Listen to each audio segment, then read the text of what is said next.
Hey, it's Ollie, and in this series of videos I'm going to show you different ways of using your core study time to learn a language quickly. And if you don't know what I mean by core study time, then please click this link and read this article all about how to use, how to plan a strong language study routine. And in this video I want to show you listening. Okay, now this little setup here is going to demonstrate to you how I spend my core study time to improve my listening skills, to improve my ability to understand native speakers, and also to learn vocabulary at the same time, and also have a good time because there's some great material here. So the source of what I'm using is this, which is it's a video from YouTube of something that's going on in Hong Kong.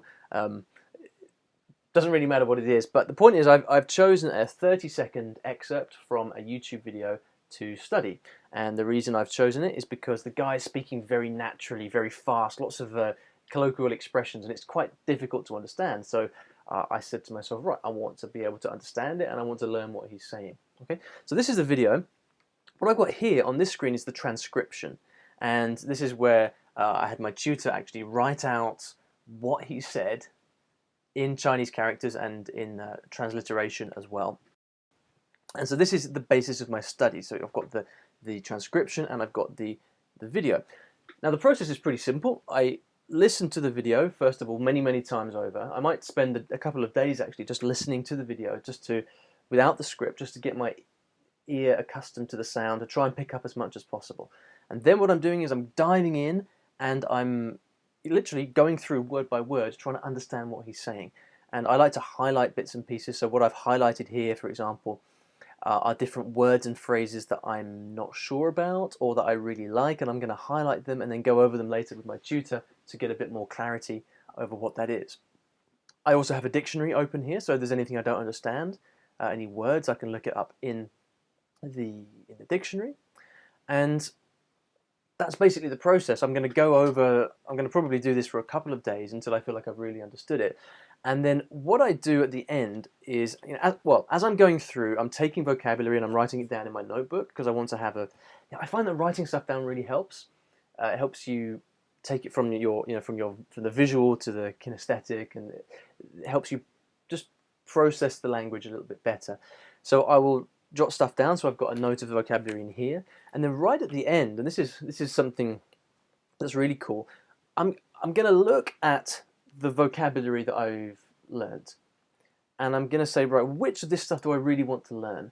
And then I go here, which is this is linked to my flashcards. So all I'm going to do is actually type in the vocabulary that I've learned, and then that's going to sync automatically to the flashcards app that I use on my phone. So I'm able to kind of test myself on that vocabulary, or just revise it. If I'm just waiting for the bus or something, I can get out the flashcards and just look over again at those words that I've learned.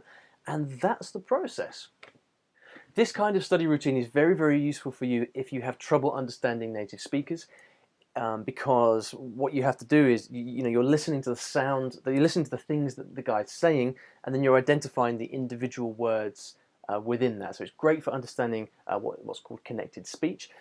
What I'm going to do when I finish it is I'm actually going to learn this myself. So I'm going to learn to say it, like a speech. I'm going to learn to say it alongside this guy and try and really work on my intonation, my pronunciation, try and get it exactly the same as him. So that's going to really help, I think, make my Cantonese sound a little bit more natural. So yeah, if you want to improve your listening, if you have trouble understanding native speakers, if you want to just learn some interesting new vocabulary, again, it's a really holistic thing. I mean, the primary focus for me is probably listening, because that's my weakest area in Cantonese at the moment. But I like to do things where it's really holistic. So I'm not just listening. I mean, I'm also reading. I'm learning some Chinese characters at the same time. I'm learning vocabulary. I'm then going to go on and learn to speak using this stuff. So the main focus is listening, but there's lots of other stuff involved.